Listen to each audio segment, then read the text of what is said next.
Alright, magandang araw mga kaibigan. Maraming salamat sa inyong pagbabalik. At ngayong araw ay aalamin natin kung paano ba gamitin yung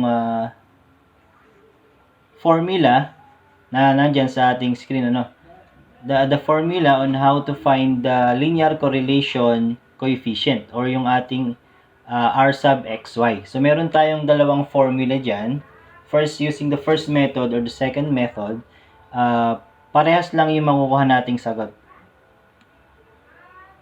Depende sa inyo kung alin yung gagamitin niyo dyan, kung saan ba kayo mas madadalian. Huwag kayong mag-alala, papakita naman natin sa video natin na ito ngayon kung paano ba gamitin pareho. At papakita rin natin na parehas lang yung makukuha sagot. Okay? Okay. So let us use this example. Sam found how many hours of sunshine versus how many ice creams were sold at the shop from Monday to Friday. So the requirement here is to find the linear correlation coefficient or yung ating r sub xy. Kung ano ba, kung meron bang relationship yung hours of sunshine versus the number of ice creams sold. So using our first method, using our first method, wala pa pala dapat ito. Mali. Okay, so solve na natin yung problem. Using our first formula here, itong formula natin na to, kunin natin yung linear correlation coefficient. So before natin gamitin yung formula na to, kailangan natin mag-create ng table. Ito yung table natin para mas madali or para ma-summarize natin yung mga data na meron tayo. So alamin natin kung ano ba ilalagay natin dito, kung anong column ba yan, and so on. Okay, so itong x and y na to, ito yung given natin sa problem. Ito yung values ng x, ito yung values ng y, and then etong last row na to, ito yung summation. Alright, ito yung summation na makikita natin sa ating formula, itong summation na to. Alright, so base sa ating formula, itong formula na to, kailangan natin ng x minus bar x. So yun yung una nating ilalagay or una nating kailangan dun sa ating table. Alright? Alright, madlang people, rock and roll to the world. Woo! So, x minus, yan. X minus bar x. Next is y minus bar y. Yun yung kailangan natin sa ating table. Next is x minus bar x squared. Ayan. So, ilalagay lang natin yung mga yon sa ating table para mas alam natin kung ano ba yung mga kailangan nating kuhanin. Then, kailangan din natin ng y minus bar y squared. And also, ito, yung product ng dalawa. X minus bar x and y minus bar y. So, yung product ng dalawa na yan, kailangan natin kasi yun yung numerator natin. Summation ng product ng dalawa. Okay? Then, yan yung ating, pwede nating, or, okay naman, yun yung lagay natin dito sa third column natin, So, pagpapalitin ko lang, ito, ililipat ko dito. Okay?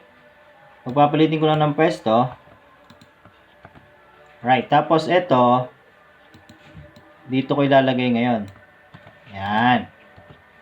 Hoy, nangyari. Yan. Sana? Ulit.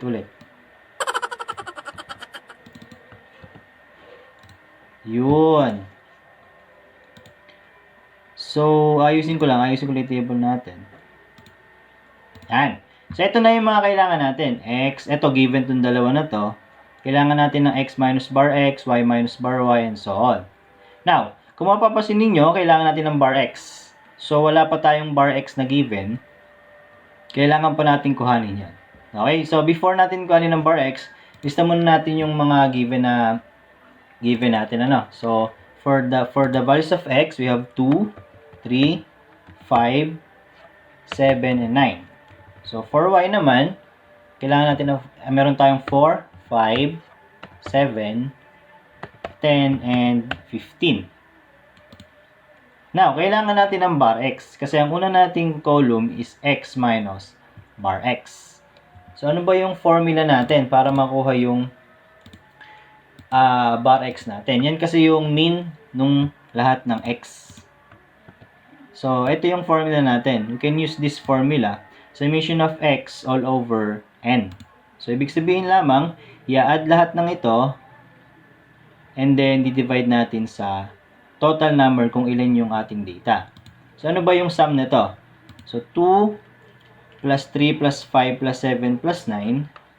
So, 2 plus 3 plus 5 plus 7 plus 9, that is equal to 26. Okay? So, itong formula natin na to, papalitan natin ng values. Ito nga yung summation of x na to, ito yung 26. Okay? So, 26 ito.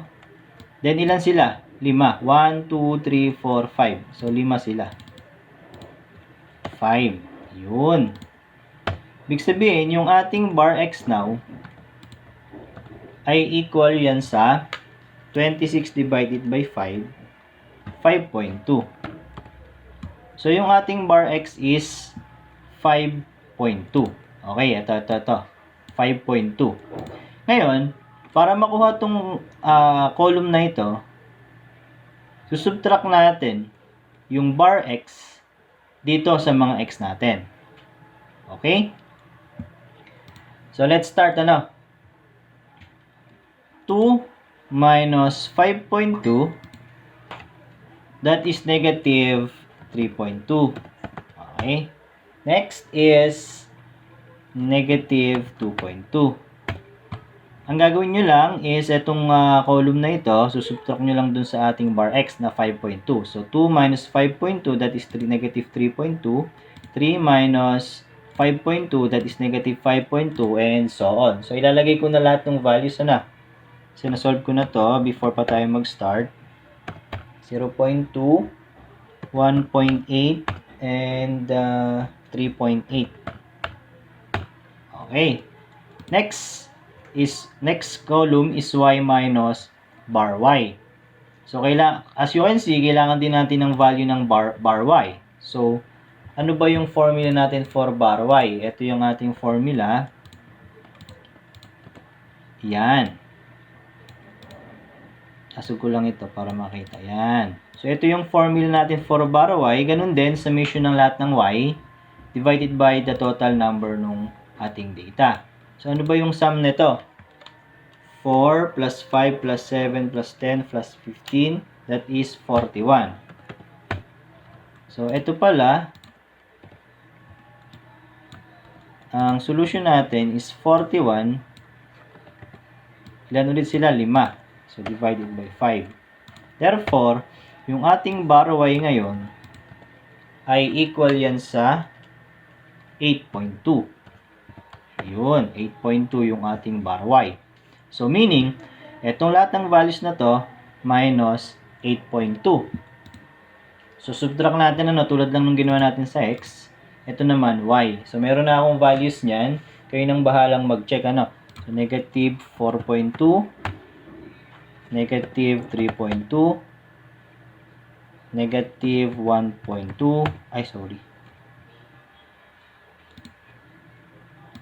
negative 1.2.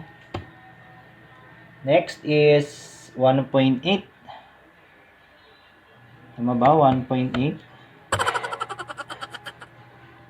And 6.8. 6.8. Alright.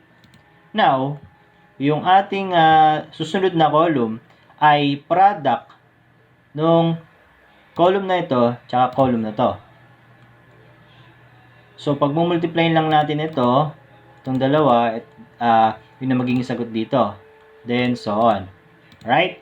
So, pag multiply lang natin itong dalawa na to, ano magiging sagot natin dyan? We have positive 13.44,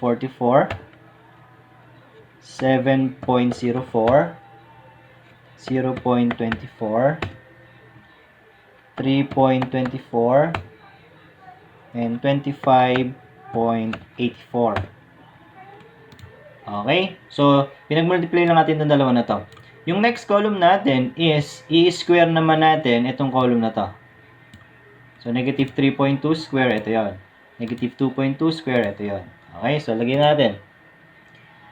10.24, 4.84, 0.04, 3.24, and 14.44. Next column is yung y naman. Ito naman ngayon ang ating i-square isa-isa. So, negative 4.2 square, ito yon. Okay, and so on. So, lagyan na natin 17.64, 10.24, 1.44, 3.24, 46.24. Yun na pala ulit. 46.24.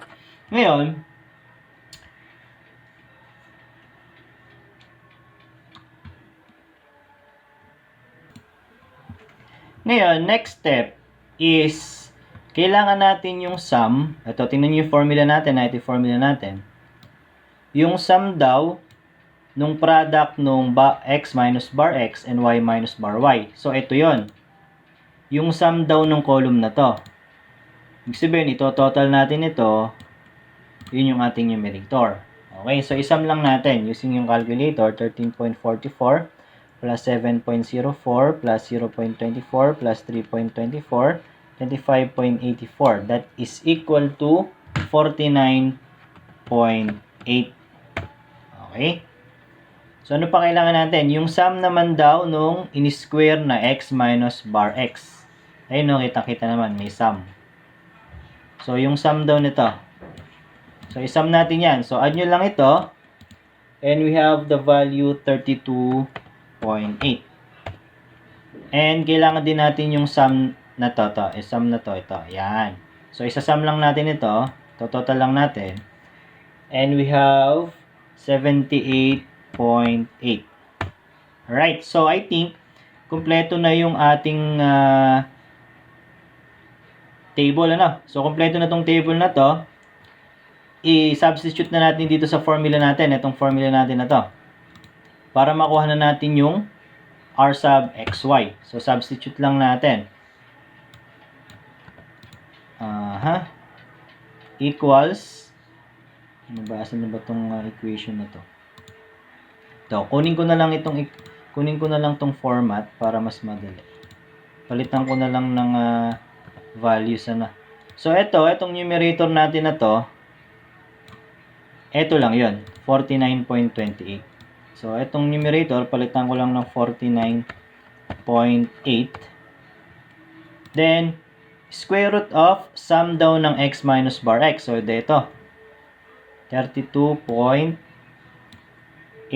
So, 32.8. And then, multiply sa sum nung y minus bar y squared. So, ito 78.8. So, multiply daw natin sa 78.8. Meaning, using our calculator, So, using our calculator, 49.8 divided by the square root of 32.8, multiply by 78.8, we have 0.9796. 0.9796.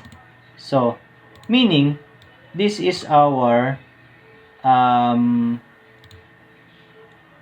coefficient. Our linear correlation coefficient. 0.9796 using our first method.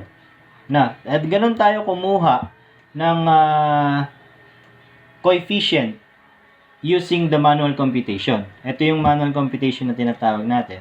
Remember, hindi ako gumamit ng function or ng formula dito sa Excel.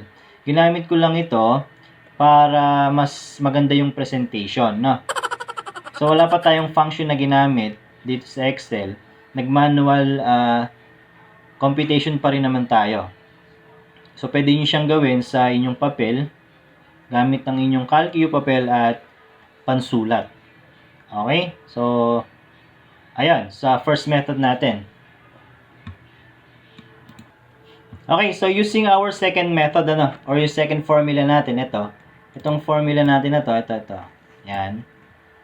Gamitin natin yan para makuha yung ating correlation coefficient. So, sabi ko nga, depende sa inyo kung anong formula yung gagamitin ninyo, Okay, so again, ito na yung table, ito na yung data sa table natin sa ating problem. At ito na rin yung sum, 26 and 41. So, kailangan na natin mag-provide ng another columns kung ano ba ilalagay nating data dyan. So, base sa ating formula, kailangan natin ng product ng x and y. So, product ng x and y, product daw nila. So, dito, yung product ng x and y. Okay? Next column, kayong bahala kung saan column nyo ilalagay. Wala namang problema doon. Okay? So, next column is yung, kasi ito, summation of x to Ito na yun Then, summation of y, ito na yun. Next natin is x squared. Next column natin is x squared. Ito, summation daw ng x squared. So, meaning, isasum mo yan, yun yung kailangan natin. Ito naman expression na to, summation ng x, then square muna. Ay, summation muna ng x, then square. So, ito muna, then square. Okay? Next is y squared. Yun. Y squared. Ito kasi is sum ng y, ito to, and then square. So, sum na to, and then square. Okay? So, input na natin. X multiplied by y. So, 2 multiplied by 4. 2 multiplied by 4, that is 8. 3 multiplied by 5, that is 15. 35. 70. And, ano yung isa na yan?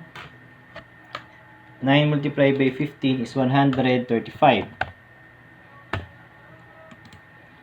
Next column is x squared. So, squared lang natin ito. So, 2 squared is 4. 3 squared is 9. 5 squared is 25. 7 squared is 49. And 9 squared is 81. Okay? Then, last column is y squared. So, 4 squared is 16. 5 squared is 25. 7 squared is 49. 10 squared is 100.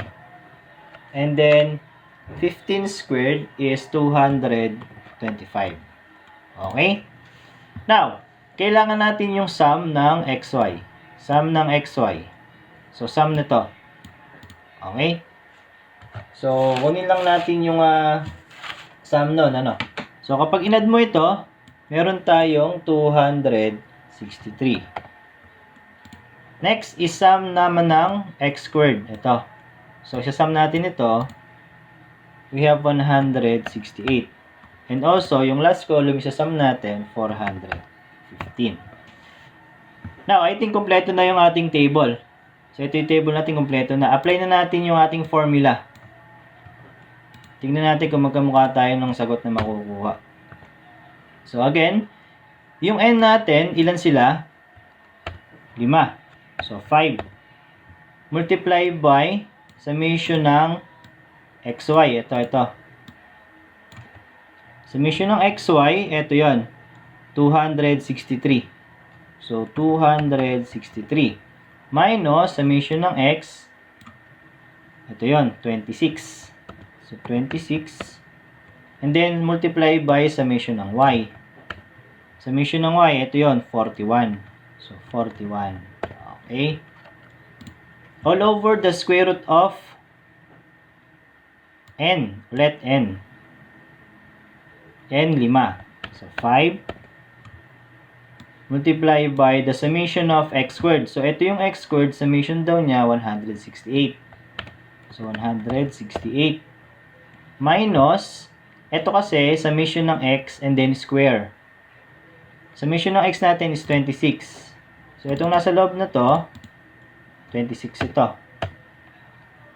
Yan, then square. Then, n ulit is 5.